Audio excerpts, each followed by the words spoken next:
Happy Tuesday, everybody. We are back with another episode, and this is the final episode of our Season 1 Real Talk with Mark Salerno. Episodes 1 through 7, if you haven't watched them, I highly recommend you go back, have a look at them. We provided a ton of valuable information for you guys. And this episode, we're doing things a little bit differently. We went on Instagram and we said, let's just tell people to ask us questions that we can answer for our final episode, which is episode 8.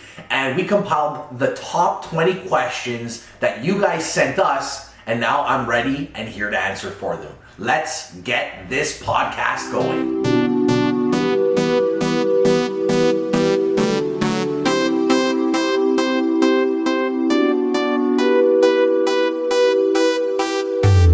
Welcome back to the last episode of Real Talk with Mark Salerno. This is episode 8. Let's not waste any more time. Let's get right into it. And I got the questions right here printed for me, so let's start it up. Question 1. Do you only sell luxury homes?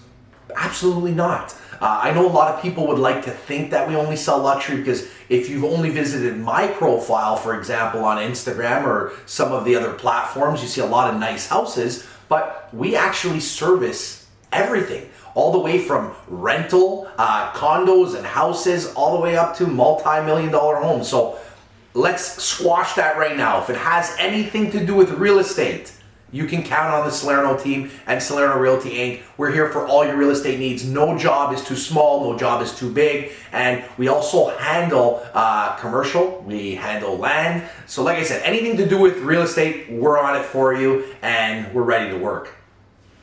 Question 2, let's see what we got here. Does finishing your basement add value to your house when selling it? That's actually a legitimate question. And I would say when it comes to a finished basement, it depends on the product. And when I say the product, is this a luxury home that you're finishing the basement for? Is this an entry-level townhouse? So I think the most important thing that you need to look at when you're deciding to finish a basement for resale value is, what are the sales like? Like, that's the most important thing, because if you already have a high-end, let's say, product in whatever sector it's in, and more importantly, even on the lower end, and you want to put in a finished basement, it may cost you $30,000, $40,000, $50,000, and is your product going to be able to push further in price? On the overall, I'd like to kind of end it with saying a finished basement always adds value because it is extra space, it's extra living space, and especially nowadays, people are looking for that added space to their home. If you have a growing family and the kids, for example, need a space for a playroom, or you need a home office and you didn't have that space on the main and upper level, it may work out for you to finish your basement. But when you're doing it simply from a standpoint of value perspective and looking to sell, try not to do things that are too custom for you. Try to do something that, if you're going to finish your basement, that will appeal to the masses and not be a very specific thing. Let me give you an example. You like to play poker and you make a poker room in your basement. Most people may not play poker and may not give you the value for a poker room in your basement. So try to finish the space, I would say, as open concept as possible. You don't have to get too flashy with it, but again, it all has to be relative to the product that you're selling. Question 3, how long did it take me to get my real estate license? Jesus, it was a long time ago, 15 years ago to be exact, and the real estate way of getting your license has actually changed. When I was writing my exam at the time, I actually went in class. So the only phase that I didn't go in class for was phase 1, which I studied from home, and then I wrote the test in person. But after that, I was in class for every single phase after. I enjoyed being in class. I'm not even sure if it's still an option to do in class, especially with COVID right now. I highly doubt that that's even a possibility, but they've changed it. It was, when I wrote the exam, it was open book. So everything had to be answered almost precisely because it was a written exam with very few multiple choice answers.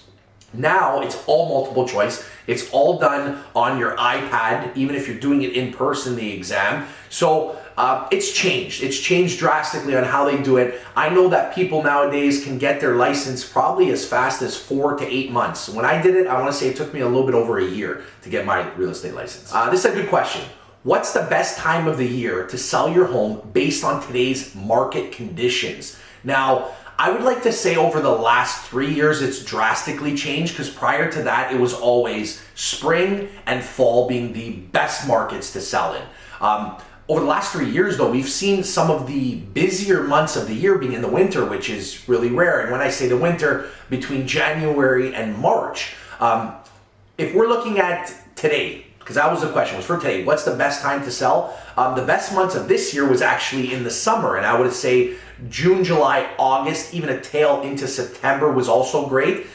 It started to slow down right now, and it hasn't slowed down where I'm talking prices have dropped, just the amount of sales are not as high as they were prior, but that also means that the inventory has come down, so there's not as much product to work with. And we're shooting this here in the middle of November, so we're heading into the holiday season, and again, there's a lot of unknowns with COVID right now.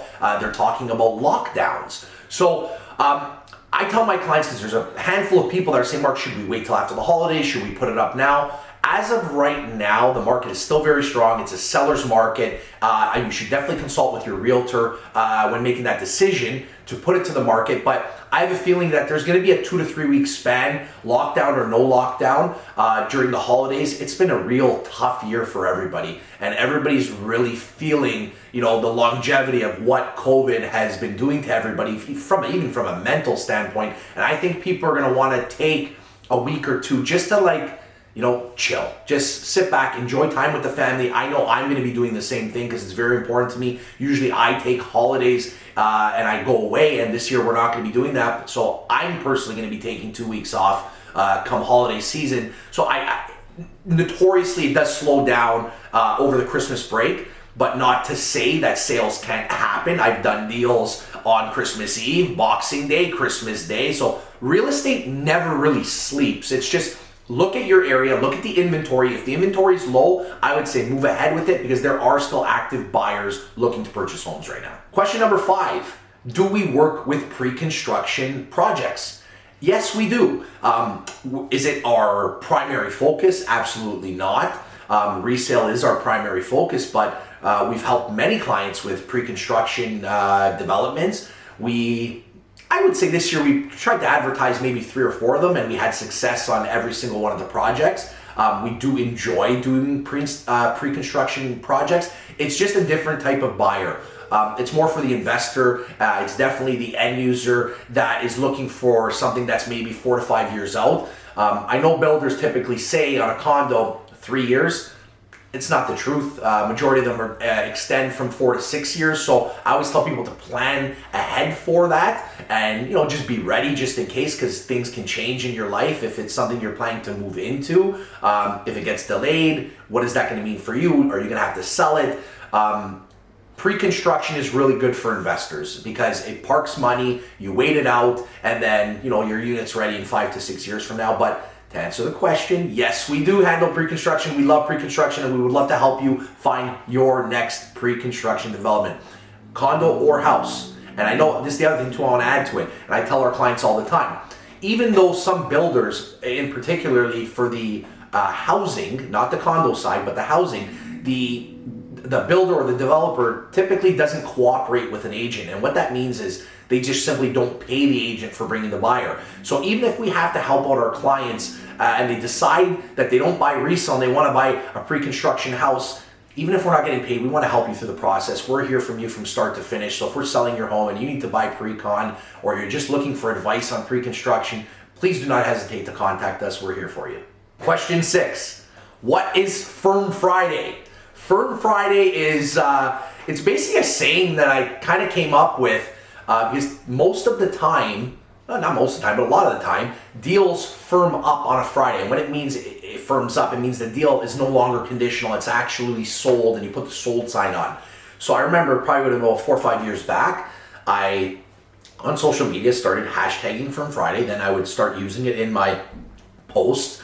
Hey guys, it's a Firm Friday today. We sold this property, and let's pretend there's a phone here for that. Should have used it. It's right in front of me. But then I actually, and the question also says, is it trademark? Because I keep putting TM beside it. So we did apply for the trademark actually for it. They deemed that no one's used it before, and we can apply for it. We applied for it in the States and in Canada for any advertising and promotional wear also. As you guys if you follow me, you see it. We have Firm Friday hats, t-shirts. It's just a really cool saying. We like it, and it looks like the general public likes it too, including realtors, because a lot of realtors are actually using it in their posts now, saying it's a Firm Friday. Very cool for people to use our trademarked name, if you want to call it. But that's what Firm Friday is. It's just a fun day of the week. We love Firm Friday. We love having deals that close and firm up on Fridays. And yeah, that's what it is. I hope you guys enjoy the saying of it. Question 6, do we sell all over Canada? I would love to say yes, but I have to say no. I am only licensed to sell in Ontario. If I want to sell outside of Ontario, I would have to give it in the way of a referral. So if you are watching this and you're not, living in Ontario, but you're looking to sell your home, we have connections with realtors across Canada. And if you're watching this from the States, we have connections with realtors across the entire States and honestly the globe at this point here. We're part of networks that we deal with. So if you're looking to sell outside of Ontario, Canada, and you need help finding a realtor, we would love to help you with that. We can refer you to somebody. Question 8, what types of properties do I enjoy selling the most? This is actually a really good question because every property is different in how it works. Now, if you say to me, Mark, what's the easiest or what you enjoy is two different things. I enjoy a challenge, okay? So for me, I love to try and sell high-end priced homes because they typically take longer to sell. There's a lot more involved in them as opposed to selling a condo or a townhouse. There's a bigger pool of buyers for. So I enjoy selling all types of real estate. I've never been one to say, oh, I don't want to do this or I don't want to do that. But if you're asking me what I enjoy the most, I enjoy the challenge. You guys know I'm very competitive. So I like to sell properties that are harder to sell, me personally. But again, I do love selling all types of properties. Question number 9, who pays for staging, photos and videos, etc. when the home sells or doesn't? So we are a full service brokerage. We do not go to our clients to say, pay for this or pay for that.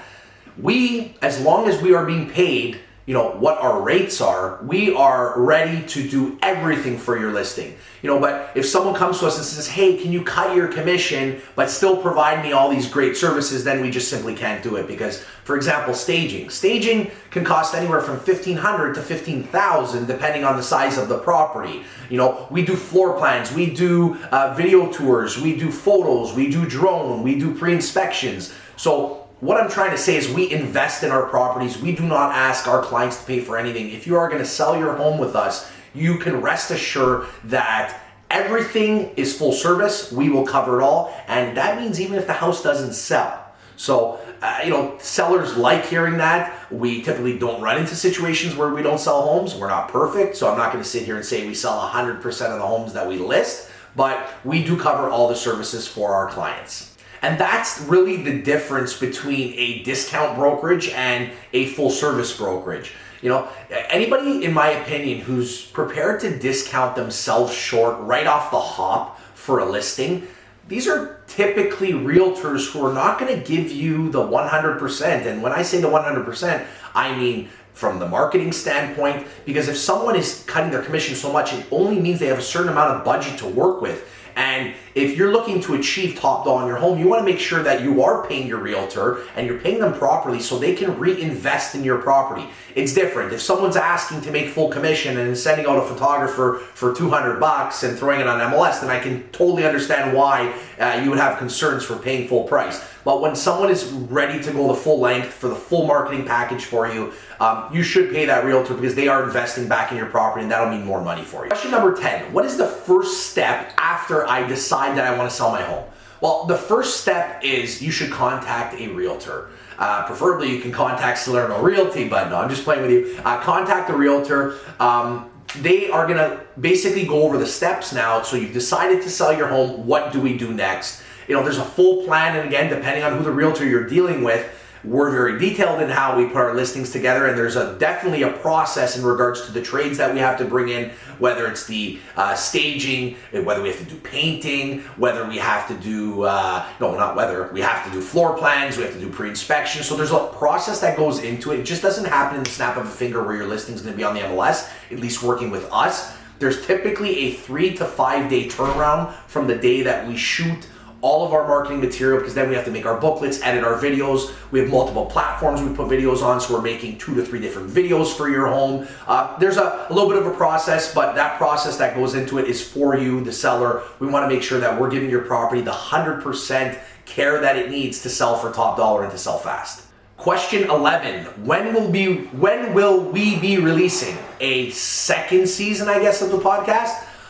That's a good question. We're just filming this. This is our last episode today. We're in the middle of November. We're going to probably take a little break over the holidays, and we will be back with season 2 after the holidays. So New Year 2021, between January and February, season 2 will be coming out. And if you guys enjoyed season 1, including episode 8 right now, hit that subscribe button, make that bell ring.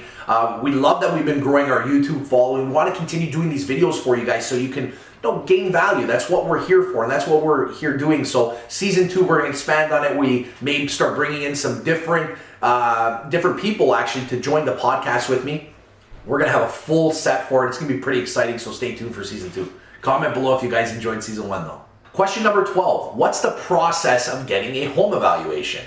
Well, to be honest, it's fairly simple. You give us a call, or you email us, or you text us, or you hit us up in our DMs on any of our social media platforms. Then we will reach out to you and we will schedule a time that works for you. At the end of the day, your time is our time. So we would come by your house, we would have a quick look at it. With COVID, we've done also virtual Zoom walkthroughs of homes. Whatever's easier for you at the end of the day. We need to come in and assess your property.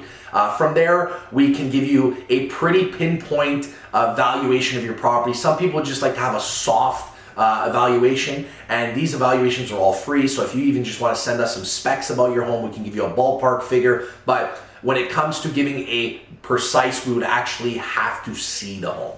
Question 13, what's the number 1 tip when investing in real estate? And I like this because this is an investor question. When it comes to investing, look, I'm going to sound like a broken record because you're going to hear this all the time. It's location, location, location. You got to make sure that whether you're buying a condo or you're buying a home or just a piece of land or whatever the case may be, that you're investing in a high demand area. And it really doesn't matter at price points at that point because everything's relative to what stuff's selling for in the area. But when you're investing, you want to make sure you're investing in a desirable location, which you know in the future will be easy to sell because there's always a lot of people looking to get into that area. I'll give you guys a little tip. Season 2, we're going to be doing a podcast on investing. So investors, stay tuned for that. Question number 14. How do I become a top selling number 1 realtor like you and Vaughn? Well, to become the number 1 top selling realtor in Vaughn, you're gonna have to take me out of this chair. No, I'm just playing with you. You gotta work hard. It's simple. I put in hours and I've been doing this for years. People who think they're just gonna come into real estate and just be number 1 right away, it takes time. This is something that I've been eyeing for a long time, and I haven't even completed that process, to be honest with you. We took over the number 1 seat in Vaughn back in July. We've been fortunate to hold it down up until this point, but we have to wait till the November and December stats to come out to finalize the year. To me, that is when I can truly say we're number 1 for 2020 through a full calendar year. But it takes hard work, it takes determination, and it takes sacrifice. That's something that most people overlook. And when I say sacrifice, I gotta tell it like it is. I've missed very important family functions, for example, to be attending to my real estate. You have to be available in order to get to the top in your area, or even being one of the top. You can't sit back and be complacent. You have to always be ready to work. And I work. People ask me, like, Mark, what are your hours like? I work from the second I open my eyes to the second I go to sleep because real estate's my life, and I have a family. I have kids, and you have to juggle all these things that come at you in life. But I'm very committed to my craft, and it's very important for me because I've always wanted to be the best, whether it's in real estate or anything I do in life. If I'm going to do something and I want to succeed at it, I know it's going to take my full commitment and everything that I have, all the juices inside me to get to that point. So I just think determination is a huge part of it, and sacrifice. Sacrifice is something that people don't talk too much about, but anybody in life who's made it to any point that's a very successful point has had to give something up for that. I don't care what they had to give up, but they've had to give up something very meaningful for them. And it's just something to me that I commit to you, you're getting my commitment, and that's it. That's the bottom line for it. So that's what you need to do to become a top producing realtor. Question 15, do you guys only deal with buys and sells, or do you deal with leasing also? We deal with everything real estate. So like I said, if you're an investor and you have properties that you need us to rent out / lease out for you, we're here for you. Look, at the end of the day, leasing actually it's a lot of work. And you want to make sure that you're going to hire someone who's actually going to do their due diligence for leasing, because the leasing part of it, you're basically bringing someone into your property and you have to make sure that they're going to maintain to pay you, and they're good people and they're going to take care of your home. So it's not always about wanting to accept the first offer that comes in. It's about finding the right tenant. And it's not a secret. There's not as much money, or barely anything compared to a sale when it comes to leasing, because leasing is typically 1 month rent. So if you're renting a $2,000 condo, there's only a $2,000 commission check at the end of it. And that $2,000 commission check is split 2 ways. So really it's $1,000. And then that $1,000 is less your expenses for that listing. So leasing is a part of the business that I think realtors should focus on for their clients, because you have to show your clients that, hey, sometimes you're going to have a home run property you're going to give me, and sometimes there's going to be properties, again, that are not as advantageous for us on the commission side of things, but you're a loyal client to us. We want to show you that, like I said before, nothing's too small and nothing's too big. We want to provide value and show you exactly that we're here for you every step of the way. Question 16, when can you catch me live on social media? I kind of just do it sporadically. When I go to my properties, I typically go live, and that's the first-hand look that I'll give to the viewers like yourself. I'll go live at home and show you the behind the scenes before we put it to the market. And that's when I do my video tours. When I do my live video tours. When it goes live for Q&As, again, I do that kind of randomly in the past. I'm trying to set up more of a, let's say, segmented version, and we're doing that on Fridays. So Fridays, you'll usually catch me going live around 4 o'clock, as long as I'm not in an appointment for that day. Around 4 p.m. Eastern time is when I'll go live, and that's when I just bang out these Q&A questions with you guys. Sometimes I'll be on for 10 minutes, sometimes I'll be on for an hour. It all depends on my schedule, but I love going live. I just think it's a great way to interact with your followers, and it gives people an opportunity to ask you questions. We did it this week once. We went live on TikTok for the second time. I think I ever went live on there. So we'll start implementing a live on TikTok also, and we'll try to do it once a week. Question 17, do I have a blog? Well, yes, we do. We started a blog this year also. We are trying to expand in every different platform and every different way of providing information for our followers. It's not every day that everybody has, 100,000+ followers, and we're very grateful for that. And not only, myself personally, but with our company page and our team page has a nice following, and we value each one of our followers. So a blog is just another thing that we provide with extra value that we do, post from time to time. So check that out. That's on our website at salernorealty.ca. Question 18, do I see a recession coming? Oh, I hate that word recession. People have been using the word recession for the better part of 10 years.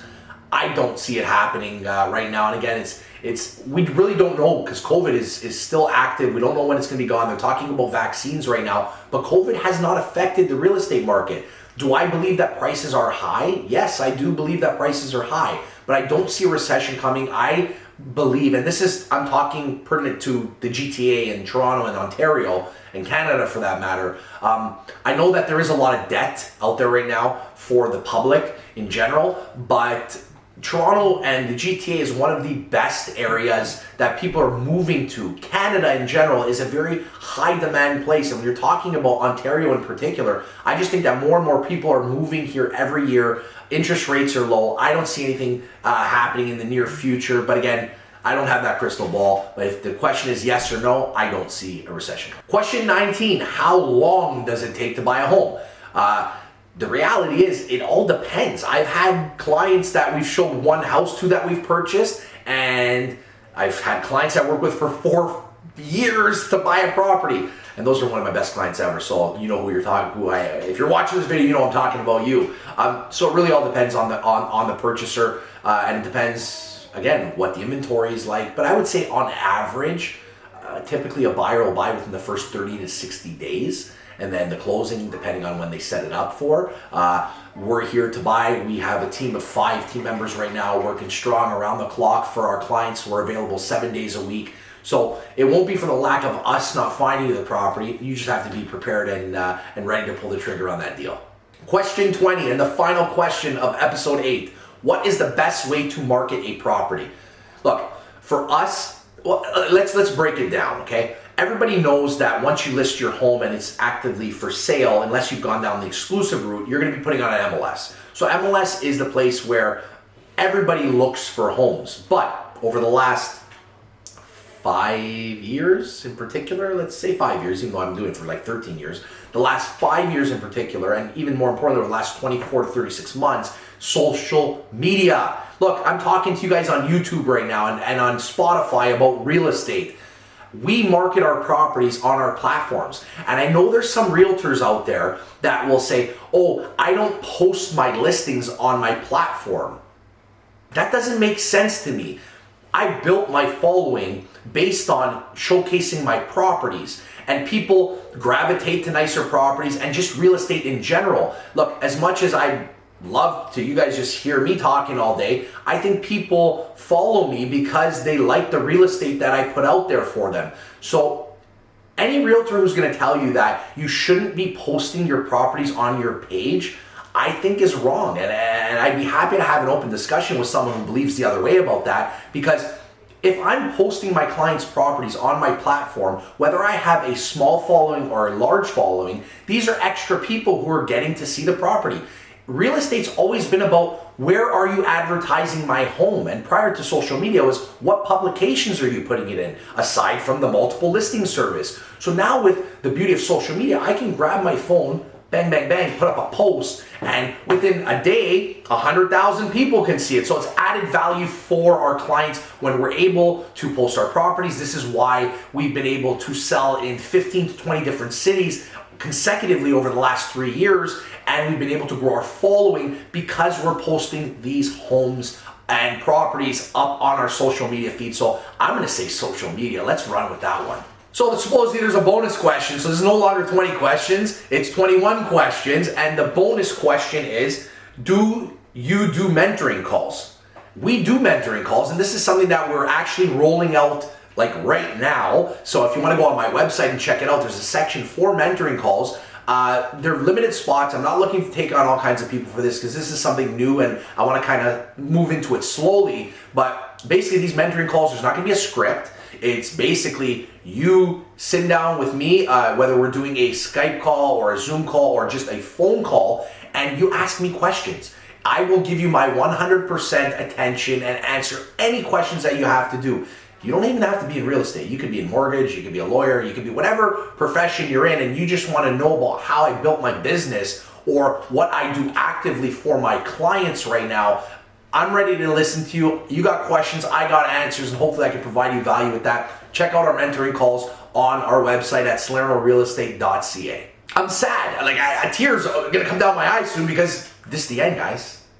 Season 1 is done. I hope you guys enjoyed all 8 episodes. Again, please, if you haven't, hit that subscribe button. I want to hear the bell go off. We love doing this. Again, this takes time. We're selling real estate very actively, and this is something that I want to do for you guys to give back. We appreciate the following that we have. We appreciate the clients that give us business. And if I can do these podcasts to help people build their business and just to make real estate as a profession in a better format for people, that's what I'm here for. So I really want to thank you guys for tuning into these podcasts, whether we got 100 views or 100,000 views. To me, it is all worth it. I love the fact that people actually care about what we're speaking about, and most importantly, people feel that this is providing value for them. So thank you for tuning in to season 1 of Real Talk with Mark Salerno. I am your host, Mark Salerno. I'll see you guys back for season 2. Thank you guys for your support. And as always, I hope you guys have a fantastic day.